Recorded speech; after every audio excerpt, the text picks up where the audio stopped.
Alors, nouveau débrief sur la seconde lecture à l'Assemblée nationale du projet de loi de bioéthique.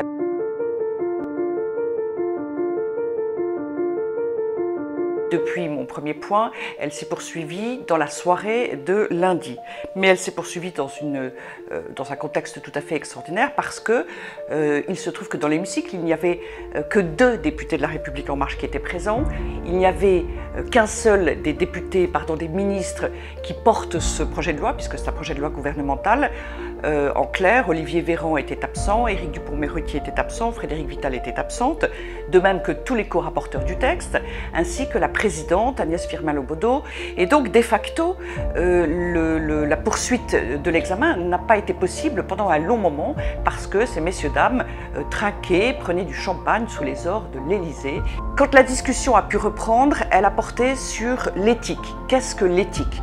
C'est parce que, en fait, des amendements avaient été déposés pour modifier les sous-titres du début du texte, parce que ces sous-titres portent sur la volonté de respecter l'éthique, alors que ce projet de loi est absolument contraire au respect de l'éthique.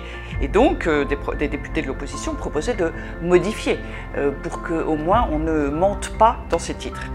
Ça a été malheureusement rejeté, mais ça a donné lieu à des propos, par exemple, de Jean-Louis Touraine sur ce qu'est pour lui l'éthique.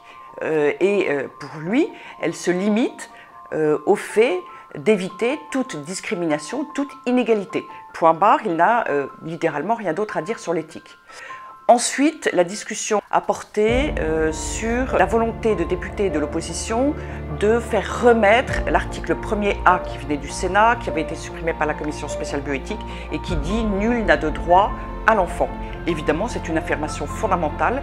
Le débat est très vif autour de cela et on peut constater que les plus libéraux, libertaires, transgressifs disent que ce texte respecte l'intérêt supérieur de l'enfant et en même temps, ils rejettent et refusent cette insertion qui dit que nul n'a de droit à l'enfant et ça en dit long. Je vous donne rendez-vous pour un prochain débrief d'ici 24 heures.